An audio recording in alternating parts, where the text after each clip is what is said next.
بۆچی ئێران بەشداری شەڕی غەزە ناکات؟ وەزیری کاروباری شەهیدانی ئێران زانیاری نوێ ئاشکرا دەکات.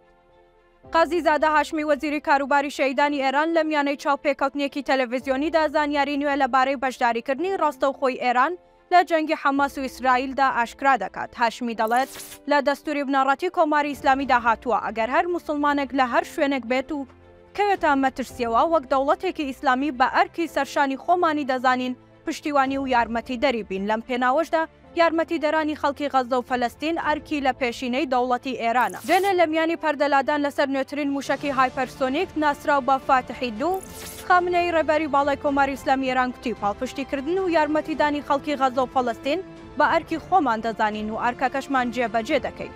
وەزیری کاروباری شەهیدانی ئێران دەشڵێت ئێستا پرسیارەکە ئەوەیە ئەرکی ئێمە وەک ئێران چییە و چۆن جێبەجێ دەکەین. ئەو دەڵێت ئەرکی ئێمە و وڵاتانی ئیسلامی ئەوەیە شەڕەگی کێشەکە بدۆزینەوە و بنبڕی بکەین، ئەویش ئیسرائیلە. ئەو پێی وایە استراتیژی کۆماری ئیسلامی بەرامبەر گەلانی دیکەی موسڵمان ڕوونە.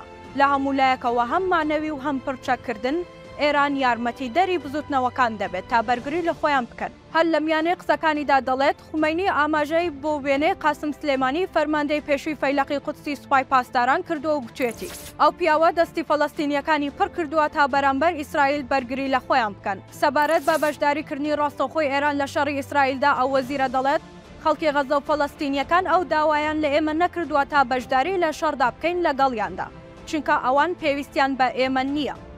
بەڵام بەرەی مەقاومە هەرچی لە ئێمەی داوا کرد بێت و لە تواناماندا بوو بێت هاوکاریمان کردوون. لەم پێناوەشدا ئێران دریغی نەکردووە لە ڕەوانەکردنی یارمەتی لۆجستیکی بۆ موجاهیدان. لە ئێستاشدا وەزیری ناوخۆمان چالاکترین کەسە لە ناوچەکەدا پەیوەست بەو پرسە. ئەو وەزیرە ئێران دەڵێت چون ئەمریکا هەموو هێزەکانی خۆی لە ناوچەکەدا کۆکردوتەوە بۆ پاڵپشتیکردن لە ئیسرائیل. ئێمەش پارێزگاری لە موسڵمانان دەکەین لە هەر کوێک بن. ئەوەی هەیە لە ئێستادا ئیسرائیل پشتی بە هێزە دەرەکیەکان بەستووە، لە بەرامبەردا غەزە و فەلەستین بە تەواوی پشتیان بە خەڵکی خۆیان بەستووە و خۆیان بڕیار دەدەن کێ بێتە مەیدان و بە شێوەیەک بێت. لە کۆتاییدا هاشمی دەڵێت ئێمە 40 ساڵە باجی بربەرەکانەی لەگەڵ سەهیۆنی جیهانی دەدەین. ئابلۆقە ئابوووریەکانی سەر ئێران سەلمێنەری ئەوڕاستیان، بۆیە ئێران لە ڕابردوودا بە هەموو توانای خۆیەوە پشتیوانی لە خەڵکی فەلەستین کردووە و بەردەوامیش دەبێت. ئەوەش جێگای شانازیمانە.